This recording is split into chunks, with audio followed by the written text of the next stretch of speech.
Once again for joining us. For those of you who may be joining for the first time and who don't know me, I'm Julie Miller.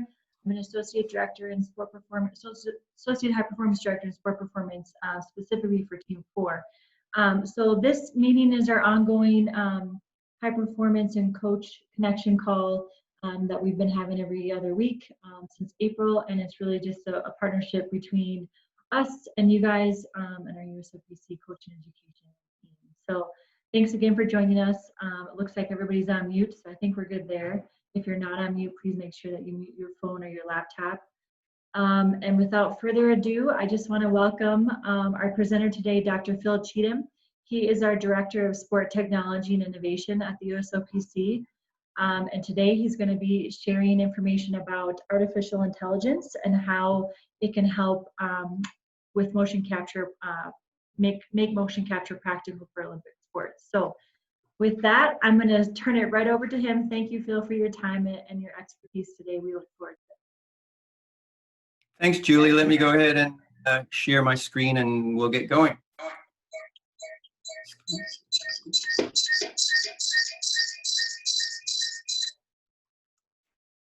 I was getting a bit of feedback there. If everybody can mute, that would be great. Yeah, so welcome and thanks again to Julie for the opportunity to speak on motion capture and analysis, specifically in Olympic sports and also powered by AI. We'll get to some examples specifically of how AI is helping motion capture. But first, I'd like to go through a bit of background and a bit of background on the motion capture technology and kind of look at the journey to where we are right now.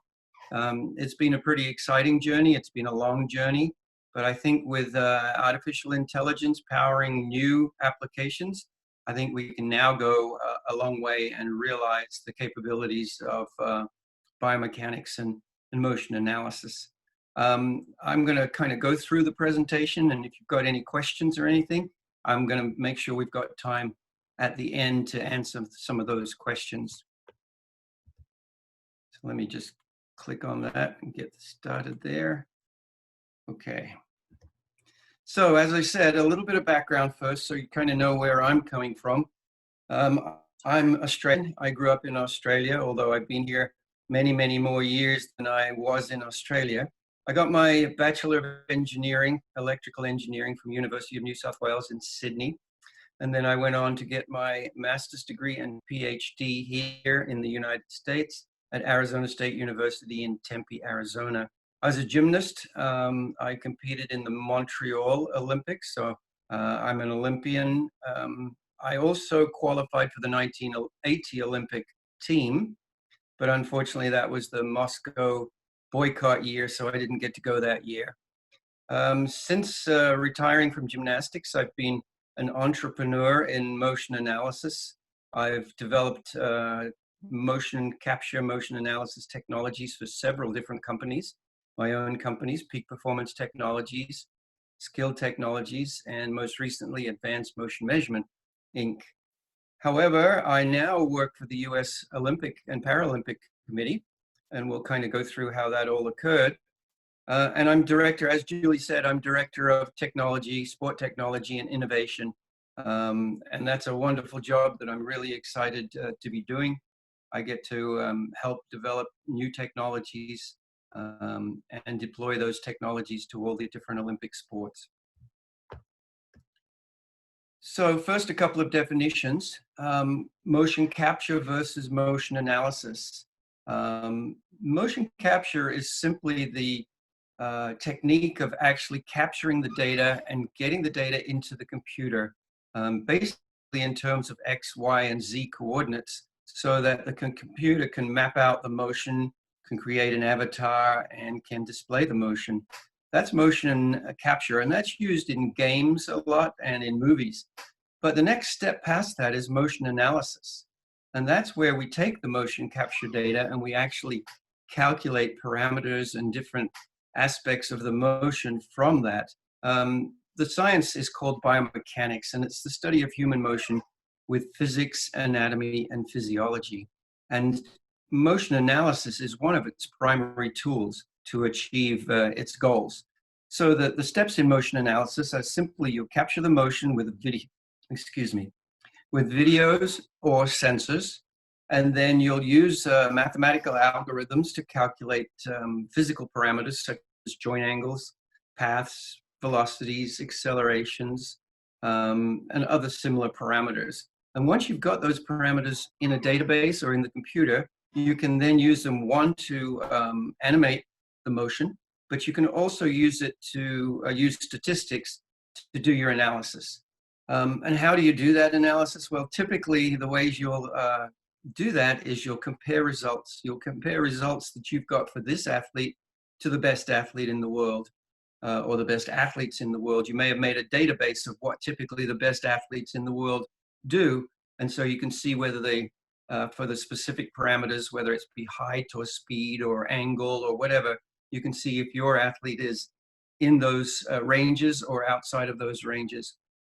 You can also use it to compare an athlete to themselves. So you could use it the best attempt compared to the poorest attempt.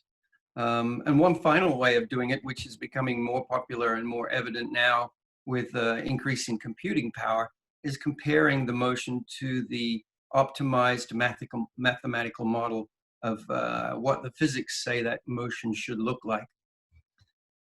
So that's a little bit as far as definitions are concerned, to give you a bit of background there. But now let's look at some motion analysis methods over the past few years. And we'll do that by kind of looking at my path through motion analysis and my history in that area, because I've been around for a long time doing motion analysis. In fact, one of the first projects I started on back in 1980, 40 years ago now, was 2D manual digitizing from film. So back then, the only way we could collect the data was by using 16 millimeter or similar film. And then we would capture the film. We would project the film onto a digitizing tablet, such as this one here, using a 16 millimeter projector.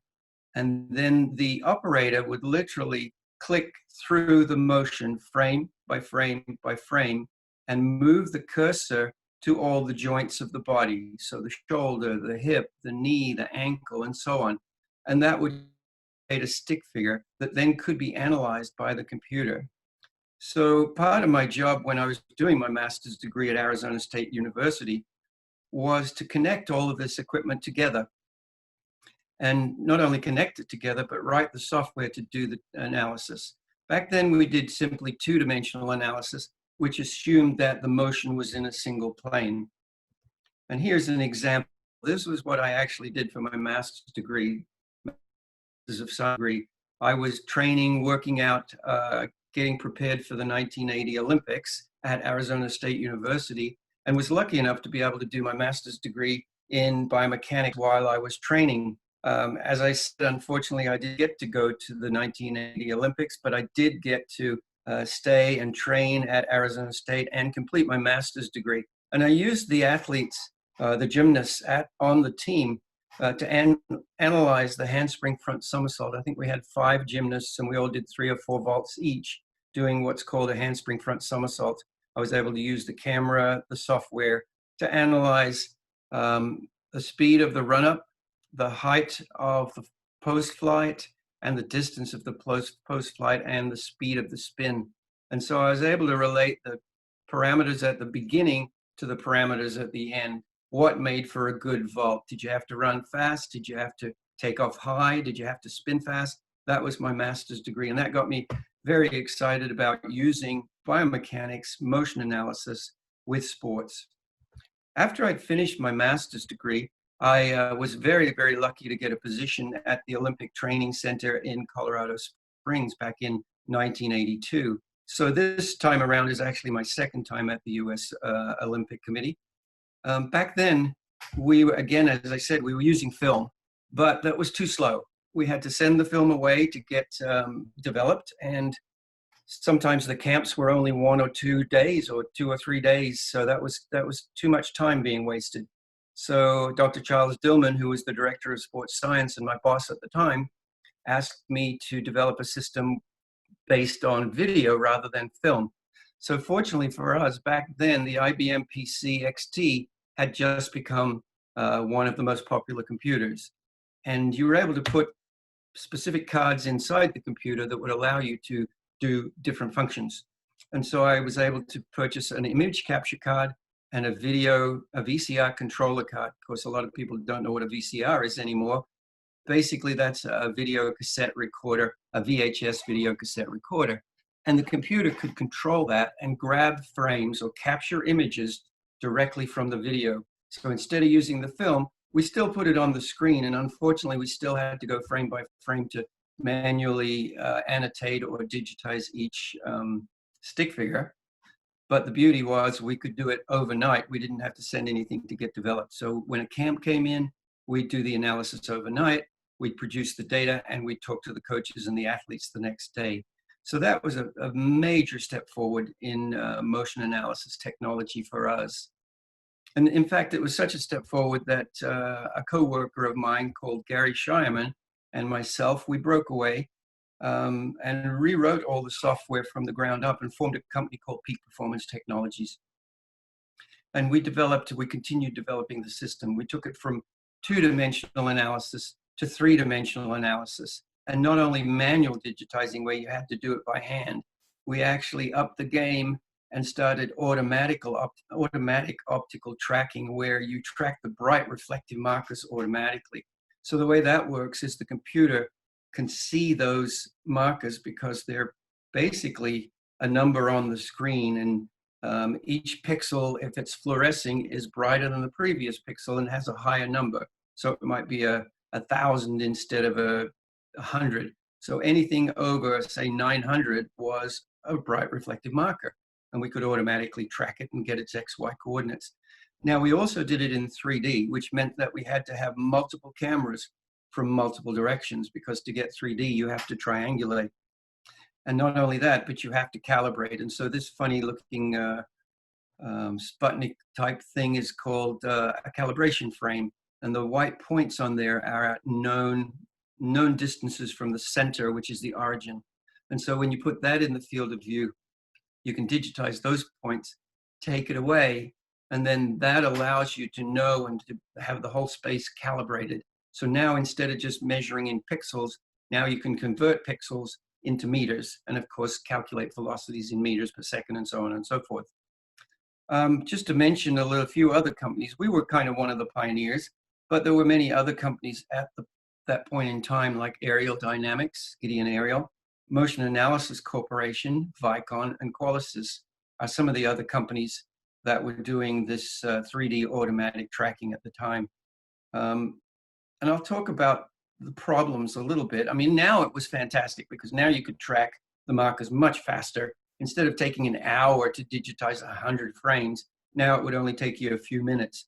But still, it wasn't perfect because as it was line of sight, we were using cameras. So if any of the markers got hidden, if your hand went behind your back or if you turned around, the camera couldn't track that. So of course, there were some issues still, and they'd solved that problem, or we solved that problem as well, by adding more cameras. More and more cameras got more and more expensive. So it was not the perfect solution, but a good one. So just changing the topic slightly, in 1992, Peak Performance Technologies submitted a proposal to actually be at the Olympic Games in Barcelona on an IOC research project with gymnastics, diving, track and field. We focused on gymnastics, and our proposal was accepted. So what we did, and because it was at the Olympics, we couldn't use the automatic tracking, but we could use our manual tracking, our manual digitizing. So we set up cameras in the stands before the gymnastics events would begin. We had 6 cameras way high up in the stands, looking at the high bar and the rings and the parallel bars. And before the gymnasts came into the facility, we would have this Sputnik. Actually, we had a big cube with multiple arms on it, calibration frame. We put it under the high bar, we put it under the rings, we filmed. And as long as we didn't move the cameras, we were able to take that device away and then calculate all of the motions of all of the gymnasts doing their high bar routines and rings routines, etc. And we would still manually digitize overnight because we weren't able to put anything on the athletes. So we had to basically do work through the whole night. And the next morning, we had 3 or 4 examples that we could put on Spanish TV and have a 3D avatar swinging around on the high bar. That was pretty exciting in the time, but it wasn't only for TV, it was also for research. So we did specific research on the high bar and the rings. One of the research projects was to analyze the dismounts. There was a new technique being used, and we wanted to look at the difference between the new technique and the old technique to see if it was in fact better. And so those research projects were very practical and definitely helped out in understanding the techniques, the new techniques that were being used. But as I said before, manual digitizing is very time consuming, and automatic optical tracking is also complex, difficult, and sometimes you have to come back in post-process and fix some of the markers that you couldn't see. So at one particular conference, I saw this gentleman at one of the exhibit stands holding in his hand a little toy airplane and flying that little toy airplane around on the screen. So obviously that had some kind of sensor in the airplane. The screen was able to see real time, and he could turn it this way, he could make it dive. So it had what's called 6 degrees of freedom. It could do X, Y, and Z, but it could also tell you which way the airplane was pointed. And so I was very enamored by this technology and asked if we could do human motion with it. And they told us at that point in time, they could do 4 sensors. And so we thought, well, we could get some good information on the human motion with 4 sensors. So being kind of disillusioned with the optical technology, my brother and I broke away from Peak Performance Technologies, and we formed a new company called Skill Technologies. And we started developing research systems for the universities based on the electromagnetic technology. And as the electromagnetic technology advanced, they added more and more sensors, higher and higher speed. The company was a company out of Vermont called Paul Hemus. Now, the electromagnetic technology was really good, but as you can see here with a picture of Dave Phillips from Titleist Performance Institute, hooked up for the golf swing, you can see all kinds of sensors and all kinds of wires. Unfortunately, and there's an umbilical cord going back to the computer right there. So unfortunately, it was tethered. But things like baseball, things like golf, perhaps even throwing, it would be okay for that sort of motion, but it certainly wouldn't be okay for swinging around the high bar in gymnastics. So it had advantages and disadvantages. Small sensors, very fast, 240 samples per second, or about 4 milliseconds. So that allowed it to do what's called real time. So now, all of a sudden, a new use of motion analysis opens up. Now you can use it for biofeedback. You can feed back the information. Like, for example, in a golf swing, if the hips of the golfer turned 40 degrees and that's what you wanted, then the computer could beep at the golfer and tell them, hey, you're in the right range. This is kind of what we want you to do. So that was the beauty of it, was the real time. And it was very, very accurate. And so we could scale the model and have a very accurate avatar that could show us all kinds of things, including wrist angles, body angles, all kinds of different things that are important in the golf swing to the coaches. We also not only sold systems, but we did research ourselves as well. And one of the things we developed in coordination with the Titleist Performance Institute was the kinematic sequence. So the Titleist Performance Institute with Greg Rose and Dave Phillips, they purchased one of our systems and then decided that they wanted to have us develop more and more in the golf area. So we did a lot of consulting with them as well. And we developed different algorithms, things like X Factor stretch. Well, we didn't develop X Factor, that was developed long before, but we kind of advanced it to the X Factor stretch, and we advanced to the kinematic sequence. Now, the kinematic sequence is really quite interesting in the fact that it is the rotation speed of all the different body segments. And what you see as you progress from the ground through the body to the club, all of these rotation speeds increase sequentially. So if you look at this graph down here, you have what's called rotation speed in degrees per second on the vertical axis and time through the swing on the horizontal axis. So here we can see this grayish area is actually the downswing. The red is the rotation speed of the pelvis. The green is the rotation speed of the thorax or the rib cage. The blue is the lead arm swinging, and the brown is the club swing. So you can see how in the beginning of the downswing, they all accelerate. But what's really fascinating is that they each sequentially decelerate, transmitting energy to the next part of the body. And the cool thing is we found out very quickly that every elite golfer has a signature similar to this. You can tell just from this one golfer whether that golfer is a beginner or an elite golfer. And we did, in fact, do that comparison and presented it at the World Scientific Congress of Golf. But unfortunately, this system had its limitations. By now, we were a company called AMM. We'd gone through several iterations of companies and working with Titleist Performance Institute. But the system was complex and expensive. Again, complex from the point of view that you had to set up the golfer, put the sensors on, and then digitize different points on the body to scale it. And what that meant was it would take 5 to 10 minutes to set up for a swing capture or a swing analysis. And unfortunately, after a while, we just weren't selling enough systems. And so we had to scale back a little bit.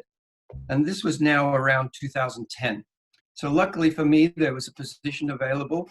I talked to one of my previous PhD co-students, Dr. Peter Vint, and he invited me to submit an application for the senior sport technologist role at the Olympic Training Center in Chula Vista.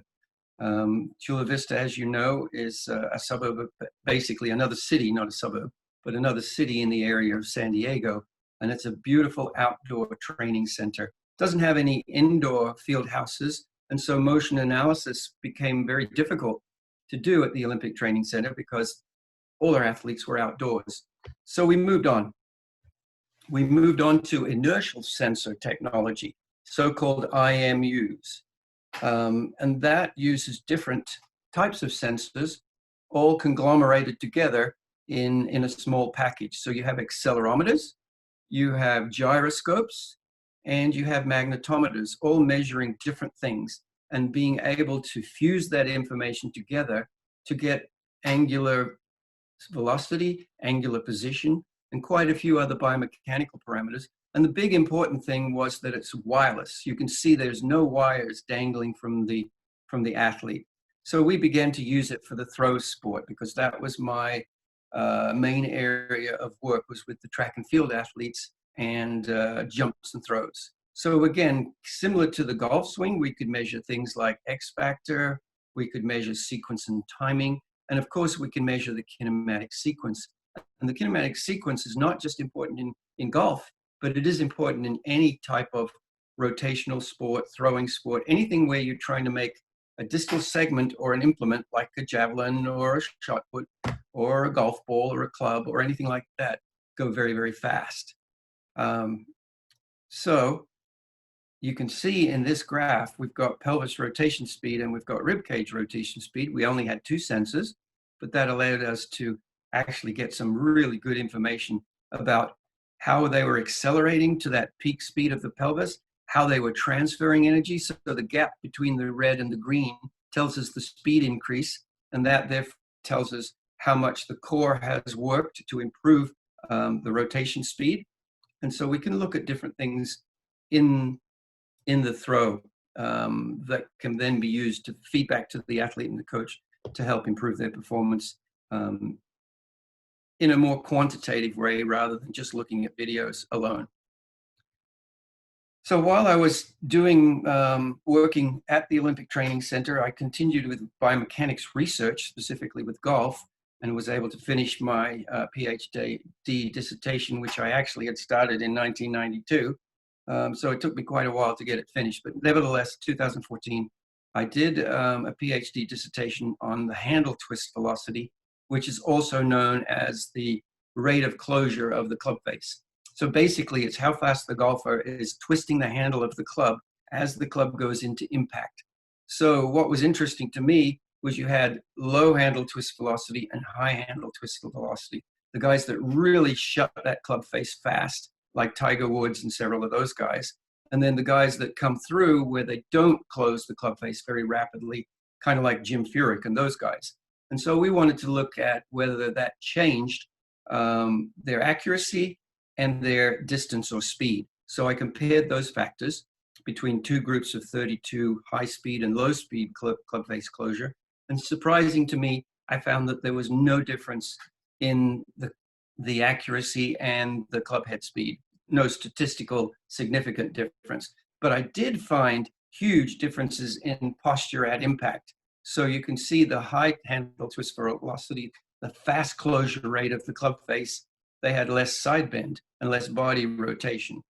Whereas the guys that were the slow club face closure guys, they had more side bend and more rotation. So this is important for the coaches again, because you don't want to be teaching mixed techniques. If you have a high closure rate, you don't want to be trying to teach them to bend more to the right and to open their hips more. So important for the coaches to learn this type of information. Now, again, back to the training center, we had different types of motion capture technology. I already mentioned sensors, but we also had a Doppler radar system from TrackMan and initially FlightScope that we didn't develop it, but TrackMan and FlightScope were already doing it for golf and baseball. We basically just asked them. We had a technology grant from the Technology and Innovation Fund, which I'll talk more about in just a minute. And we're able to take this and develop it for output, eventually for hammer, discus, and soon it'll be also for javelin. But what gave us was the flight characteristic of the shot put as it was released. You can see down in this little diagram down here, that biggest and most important thing was, of course, the distance. So now at the training center, we didn't have to go out with the tape measure anymore. We could actually use the radar, which sits far away from the thrower, doesn't interfere with their throwing at all, but measures the distance automatically. So that was a boon for us. That made life much easier. But in addition to that, we got the speed of release, we got the angle of release, and the direction and the height of release. So these four important parameters right here told us what was going on release of the throw.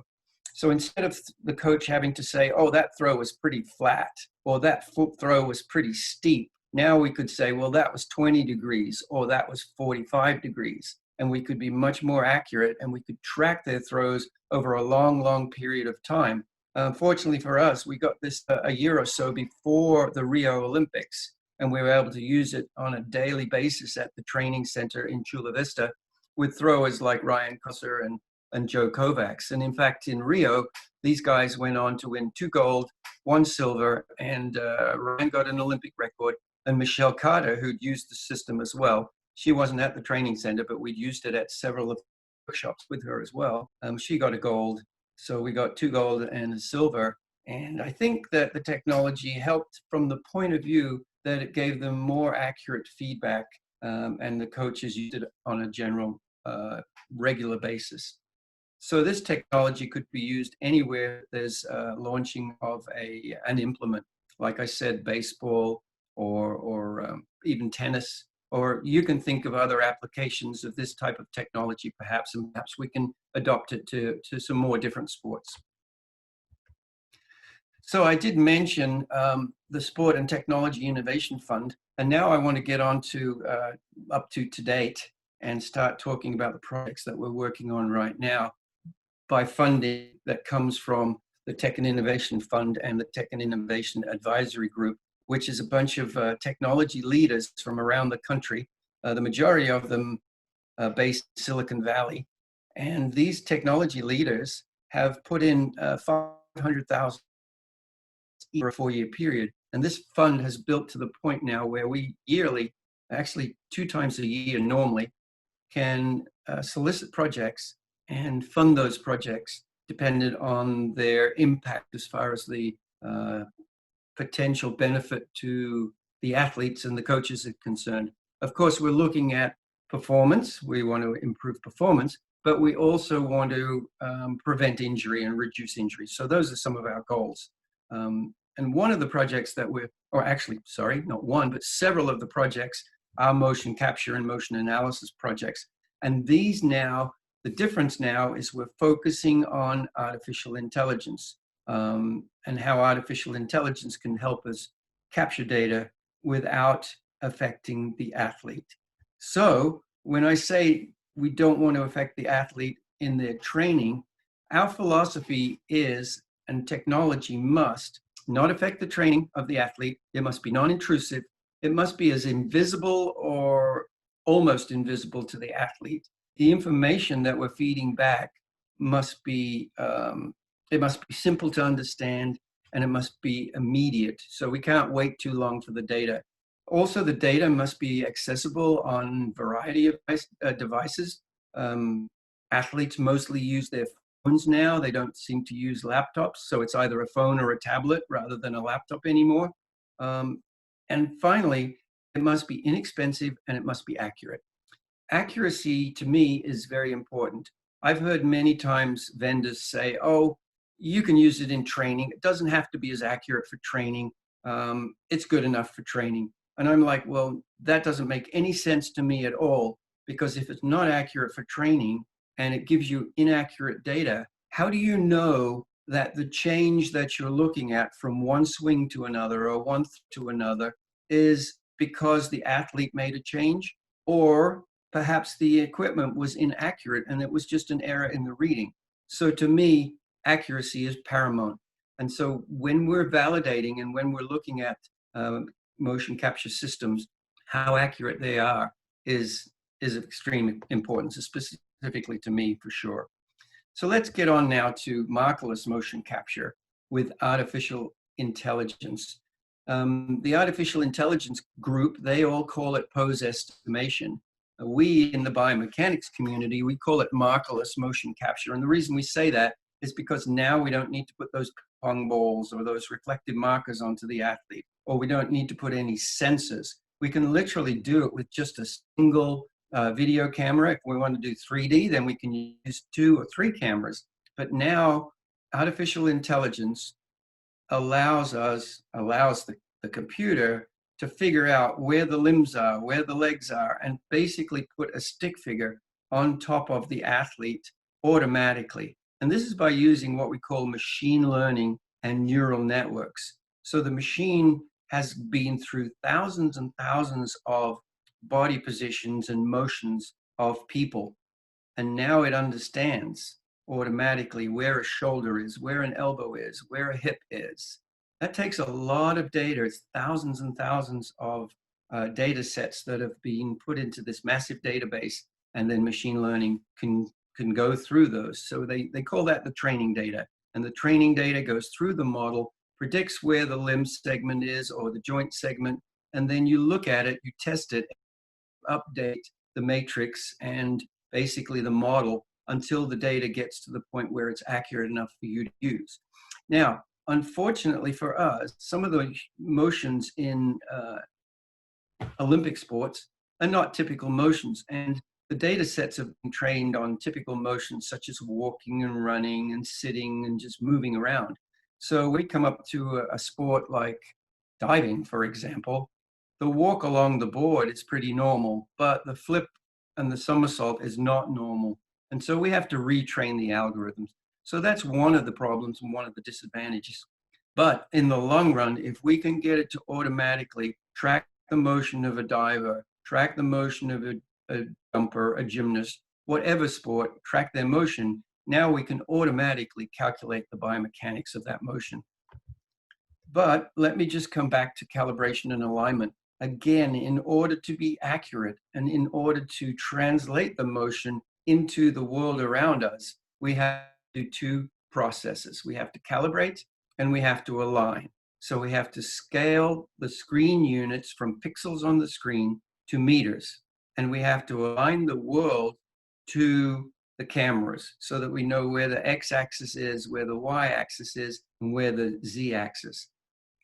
One way we can do that is use a large checkerboard, maybe 20 by 30 inches, and we can stand that checkerboard. In this case, we'd stand it up on the diving board or lay it on the diving board. And because those squares are a known size, we can then tell the computer, oh, those squares are 2 inches. Each square is 2 inches wide by 2 inches tall. And so the computer then recognizes that and uses that to calibrate the space. We also need to tell it where the origin is and what the orientation of the axes. So basically, when we lay that checkerboard down, we have to line it up with the diving board. However, with the help of Southwest Research Institute, which I'm going to talk about a little bit more in a minute, we now can do that by just clicking on points on the diving board. And that's really beneficial because we can get to a diving competition and we don't have to wander out onto the diving board, which you can understand is sometimes difficult. You have to get permission from all the officials to do that, and you have to be there before the divers are there. So now all we have to do is measure the distance across between the boards. That's basically just one measure. We know how long a diving board is. We know how wide a diving board is because they're all standard sizes. So now we can pick off points. And if we want to get even more accurate, we can go after the competition and measure the railings, points on the railings, points on the platform, because we know those points don't change their position. So literally in diving, we could pre-calibrate different diving wells at different universities, at different facilities. And that would allow us to walk in and set up our camera and start filming and now be able to collect data. That has a huge benefit if our coaches go to international competitions or competitions within the United States, and they just tell us, well, which facility was that? And we use our matrix and we use our calibration data from that facility, and then off we go. So that's really made it potentially much easier. I won't say we've got it done yet, but it's on the way. And like I said, we're working on the diving project with Southwest Research Institute. The project is called VAMA, Video Automatic Motion Analysis, and it uses artificial intelligence, no markers, no sensors, and we're analyzing diving skills with pose estimation, as I already talked about. And we're looking at and measure the performance indicators, such as height, takeoff angle, joint angle, spin rate, distance from the board, and similar parameters. And like I said, we're comparing good dives to bad dives and world champions to national champions, and we feed back that information to the coach. So as I said, the computer automatically overlays the stick figure during the dive, and we get that information without digitizing. Now, again, it's not perfect. We're still in the developmental phases, but boy, it's an advance. And here's one specific example. This is a diver, Andrew Capobianco from Indiana University, one of our national team members and a potential Olympian and potential medalist. He's given me permission to use this particular image. And you can see the difference between what his coach calls a bogey dive and an eagle dive. His coach is a American golfer, and so he's used that terminology to differentiate between good and not so good dives. But in this bogey dive, if you look closely, this white arrow shows us that this red point, which is the center of gravity, if we project that down, you can see it's further from his feet at takeoff. Whereas this eagle, it's much closer to takeoff. So he's not leaning as far forward on the eagle dive, which means it goes up, whereas the bogey dive went out. And he's doing a 4.5 somersault here. So he needs to be as high and spin as fast as possible. So this one, when he goes higher, because he didn't lean out as far, allows him to spin faster, but has more time to spin and create the dive. So this feedback information can really increase the speed of learning for the athletes. So let me do a quick check. Okay, time is doing all right. So that's one example of one of our motion capture, motion analysis projects using artificial intelligence. Now, another one is we're working in conjunction with Intel. Intel is a top sponsor of the United States Olympic and Paralympic Committee, and they're working with us on a project called 3DAT, which is 3D athlete tracking. Originally, it was focusing on 5 different track and field events, done some work in sprints, but the one we're working on right now is the long jump. And so we're using pose estimation on the long jump, and we're looking at different aspects of the takeoff.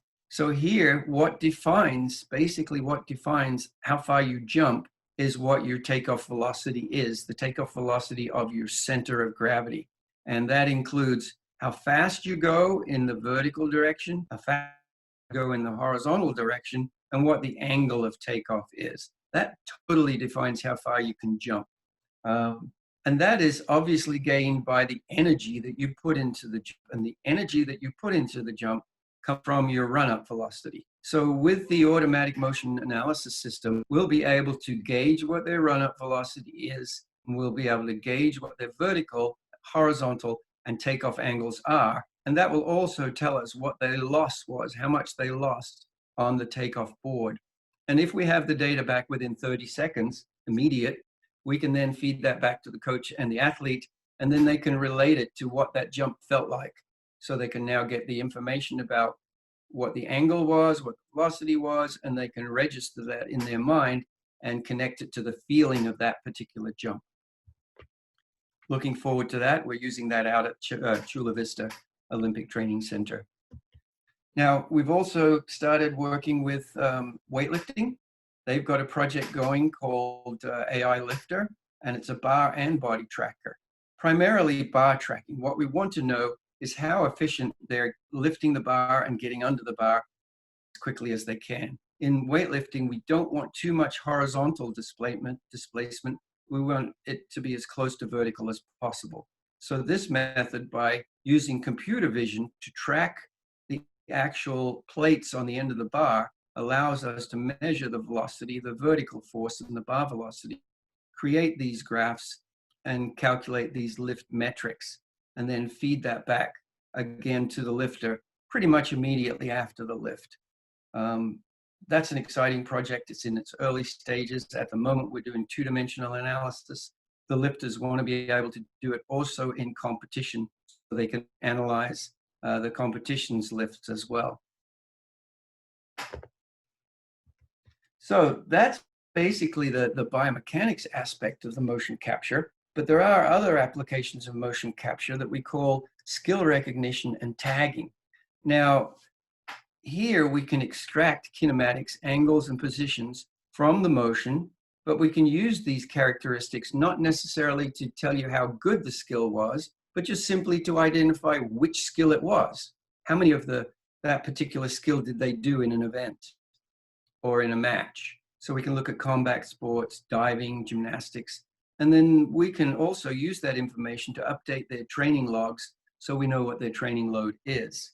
One specific example, I kind of mentioned boxing. Well, we're looking at combat sports, but we started with boxing. And here we're tracking each boxer, the red boxer and the blue boxer, so both of the boxers, and we're ignoring the ref in the back. But we can, with the help of a company called Orbit Shifters, automatically track the boxer, track a stick figure of their body. You can see the little markers that the computer has recognized where the boxer is. And now we can start to look at the types of punches that they're throwing, whether the punch connects or not, how many punches they've made, whether they're advancing or retreating, how much they're advancing, how much they're retreating, what part of the ring do they tend to stay in, how much do they move around, are they staying on the ropes, how long are they staying on the ropes, do they have an open stance or a closed stance. All of this information is extremely important to the coach. And in the past, we've had to do this manually using Dartfish and other video technologies, where you literally had a technician going through the video frame by frame, watching and annotating each type of punch whenever he sees it, or each type of movement whenever it's seen, and tagging that so that they can go back to the video later. And that takes hours, takes 2 to 3 to 4 hours for one match. So now with automatic tracking using AI, we can do it in 4 or 5 minutes. And so that's very, very exciting and still in the early. All of these technologies with, all of these applications and projects using motion capture with AI, all in their early stages, because AI is really only in the last year or two become powerful enough, and the chips on the computer have become powerful enough to do this type of motion analysis. And I hope this is spurring some ideas in your minds as to how you could use it in your sports. I got a couple more examples, and then I'm open for some questions. So there's another company that I've started working with called Uplift Labs, and they have a product called Uplift Capture. And this is 3D, which what that means is you have 2 cameras, one camera on the side of the athlete and one camera behind the athlete. Currently, their applications are for the golf swing and for baseball batting. but you can literally use 2 iPhones, put one iPhone behind the athlete, one iPhone to the side of the athlete, and be up and running within 30 seconds or so. And it measures the type of things that I've talked about. For example, this graph here is the kinematic sequence or the kinetic chain. You get a 3D avatar of the hitter, either golf or baseball at the moment. And then you get your key performance indicators shown out here as graphs on the side. This is very exciting technology. And because it uses an iPhone and because it's very inexpensive, it actually allows, it's democratizing the technology and allows it to be used in training by coaches and athletes. And again, remember one of the things I said, we don't want to interfere with any aspects of their training. We don't want to mess with the athlete. And so this is perfect. The athlete just goes on about their business and you don't even necessarily know that they're being measured. Finally, this is a very exciting advancement in AI. This is very, very powerful. It is using a specific camera, not just a normal video camera. It's using a laser camera, and it's been developed by Fujitsu. At the moment, we at the US Olympic Committee have nothing to do with this. I'd like to get involved with this because I think it has tremendous potential. They used it at the World Championships to recognize gymnastic skills and actually judge the difficulty automatically in the competition. So now they're using it as an adjunct to the judge, but in the future they're hoping it to replace the difficulty judge, not the execution judge, but the difficulty judge. So it'll go through a routine automatically and figure out what types of skills they did, what the difficulty rating of each one of those skills was, comparing it to their database. Because in gymnastics, you have what's called the code of points. And the code of points literally has every skill that the gymnast is allowed to do. And so they can compare now the skill that the gymnast does with the book skill, the skill that's in the book, and give it an automatic rating. Was it a C, a D, or an E? What sort of difficulty was the skill? How many did they do? Very exciting. However, the potential application for us, again, is not just in competition, but in training. If it can recognize skills on the different apparatus, then it can recognize how many skills that each athlete has done during training, what types of skills they were, and how well those skills were done, and automatically enter that into the database or their training log, if you like, allowing the coach to look at that after training and redesign their training programs depending on what's working and what's not. So that's an overview right now of what motion capture, motion analysis using AI can do. So I really thank you for listening. And at this point in time, if you've got any questions, I'm more than happy to take some questions. I'll just get out of screen view and we've got some time, I believe.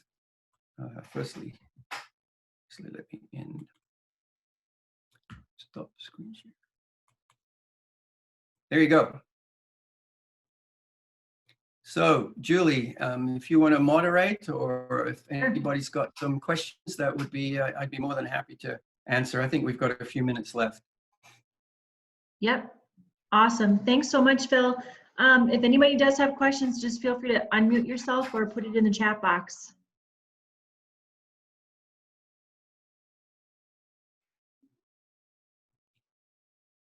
I must have had a great presentation if nobody's got any questions.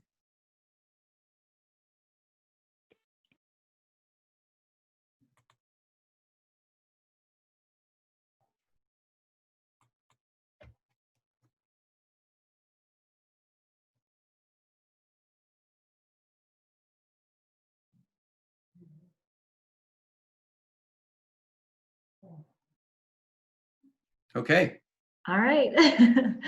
Awesome. All right. Well, thanks, Phil. And I guess if anybody does have any questions or thinks of something as you sort of process what Phil just talked about how you could apply this to your sports, don't hesitate to reach out to Phil. And I guess as you sort of think through that with Phil and think about how you might want to approach that with your sports, the Tech and Innovation grant is still there, and we continue to have a regular process for NGBs to submit projects. So Phil can always advise you on the timing of that and how that might work.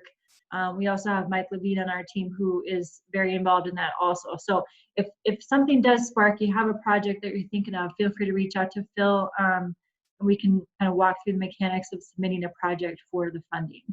Yeah, and there will be one more submission later this year, probably around October or so. So there will be another submission that you can put in a request for a grant on motion capture, or quite frankly, any other technology that appeals to you and can help you with your sport. Yep, awesome. All right, well, thanks everybody. Thanks so much, Phil. We appreciate it.